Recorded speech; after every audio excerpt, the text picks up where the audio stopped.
회에서 조금 더 말씀하시겠다고 해서 우선 말씀을 좀 들어보고 또 플로어에서 말씀을 듣고 우리 엄창 교수 말씀을 듣도록 하겠습니다. 예. 방금 윤종아 우리 이사님께서 말씀을 하셔가지고 제가 이제 조금 덧붙이려고 하는 건데, 우리가 이제 사회적 자본을 크게 이제 결속형 자본하고 연결형 자본으로 나누는데요. 이제 결속형 자본은 사실은 이제 뭐냐면 자기가 항상 연락할 사람이 있고 항상 누군가한테 의지할 사람이 있는 거죠. 소위 말해서 이제 상류층들이죠. 근데 이 사실은 사회적 취약계층은 결속형 자본이 잘 없죠. 그러니까 어디에 특히나 미디어에 의존하게 되는 거죠. 재난과 위기와 위험 상황에. 그러니까 결속형 자본이 있는 사람들은 굳건한 정보원이 있는데, 결속형 자본이 부족한 사람들은 그 미디어 의존하게 되니까 이런 그 미디어 의존을 통해 가지고 연결형 자본을 좀 더 강화시키려고 하는 거죠. 자기는 결속형 자본이 없으니까. 그래서 사회적 취약계층일수록 이 미디어 의존도가 더 강하죠. 그러면 그 미디어 의존도가 가면 그 미디어가 어떤 정보를 주고 있느냐를 우리가 계속 모니터링을 하고서 알고 있어야 되는데, 그걸 또 노력을 안 한다는 것이죠. 그 다음에 우리가 또 정서적 차원이 강한 사람하고 이성적 차원이 강한 사람을 두 가지 나누면, 정서적 차원이 강한 사람들이 미디어 의존도가 높거든요. 그런데 이성적 차원이 강한 사람도 재난과 위기 위험 순간에 정서적 차원이 되게 강하니까 또 미디어 의존도가 같이 또 높아지는 거죠. 그러니까 이 재난 위기 상황에서의 미디어 의존도는 그러니까 다 같이 전체적으로 다 높아지는 거죠. 그러니까 더욱더 이거 미디어에 대해서 우리가 좀 더 면밀하게 분석을 해야 되는데, 그 점이 항상 우리가 내팽개치고 놓고 있다, 이 지역에서는.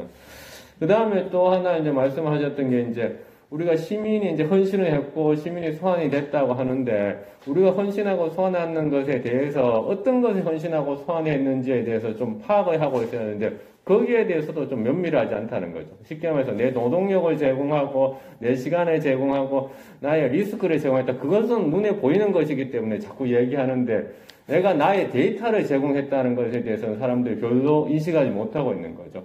그러니까 우리가 지금 오늘도 다 명부를 작성했잖아요. 그러면 저걸 사실은 법적으로 따지면 어떻게 폐기되는지까지 우리한테 다 알려줘야 되는 거거든요. 이러한 그 개인의 데이터들을 다 지금 정부한테 우리가 사실 양보를 했는 거예요. 영어랑 기부 어웨이를 해버렸는데, 그럼 이 데이터가 정부한테만 가 있고 실제로 안 그렇잖아요. 사회적 안전망이라는 게 결국은 이제 그 하드웨어 중심적인 거니까 예산이 없으면 그거를 달성하지 못하는 거잖아요.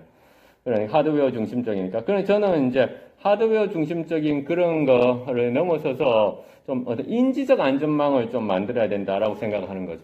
인지적 안전망이라는 것은 우리가 정보로 이렇게 받아들여서 그 다음에 정보로 이렇게 처리하는 과정에서 우리가 가지는 그러한 어떠한 힘이라고 하는데, 굳이 뭐 영어로 얘기하자면 멘탈 인프라 같은 거죠. 멘탈 인프라. 이 멘탈 인프라에는 예컨대 심리 방역도 포함될 것이고 시민 운동 같은 경우도 포함되는 것이죠. 그 다음에 위험이라든가 위기를 어떤 인식하고 거기에 대해서 우리가 어떻게 대응하느냐까지 포함되는 거죠.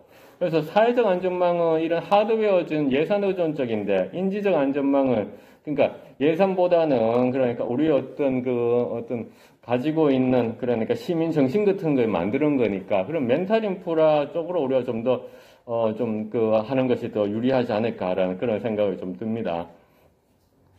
그 다음에 세 번째는 이제 또 지역의 시민 참여와 공동체적 신뢰가 높을수록 크다라고 말씀을 하셨는데, 이제 여기 측면에서도 그러니까 이게 좀 전통적인 관점에서 좀 하는데, 온라인 관점도 좀 넣어서 우리가 이제 온라인에서 하고 있는 그런 것들을 좀 더 강화시켜야 되는 거죠. 그리고 저 같은 경우에는 거의 모두 다 촬영을 다 해서 계속 유튜브에 올리거든요. 왜냐면 저거 이제 보관하고 싶어 하는 거죠. 그래서 데이터로 만드는 거죠, 데이터. 그러니까 데이터피케이션을 하는 거죠. 근데 지금 이게 되게 약했던 게, 지금 제가 실제로 이번에 방역했던 김정용 교수님 팀에 얘기 들어보니까 그냥 벽에다가 이렇게 다 그려놓고 계속 이 데이터가 남아있는 건 오직 그 벽에 있는 사진 찍었는 것밖에 남아있는 게 하나도 없다고 하더라고요. 그러니까 이제 데이터피케이션이 하나도 안 돼 있는 거죠. 그러니까 전통적 관점에서 어떤 거에서 넘어서서 좀 이런 온라인 크리에이티비즘, 그 닥탱크 같은 이런 여러 가지 좀 이런 최근에 어떤 디지털적인 그런 시민 참여와 신뢰를 높일 수 있도록 좀 노력해야 되는데, 그게 좀 부족하지 않았을까. 예컨대 지금 대구 여성가족재단에서 대구의 기억 해가지고 책을 냈는데, 제가 그 책을 보니까 그 안에 에세이를 쓴 사람들이 한 50명은 넘는 것 같아요. 그럼 그런 분들이 네, 우리 그 엄창학 교수님 발표가 여러 분야를 다 망라를 많이 하고 있었고 포괄적이어가지고 제가 어떤 지점에서 토론을 해야 될 것인가 좀 고민을 했는데 다행스럽게도 마지막에 네 가지 포인트를 정리를 해주셔가지고 그 네 가지 포인트를 중심으로 해서 제 생각을 좀 뭐 말씀드리려고 합니다. 그래서 뭐 발표 자체에 대해서 제가 뭐 크리티컬하게 비평하는 것보다는 그러니까 전체적인 주제에 맞춰서 제 생각을 좀 말씀드리려고 하고요.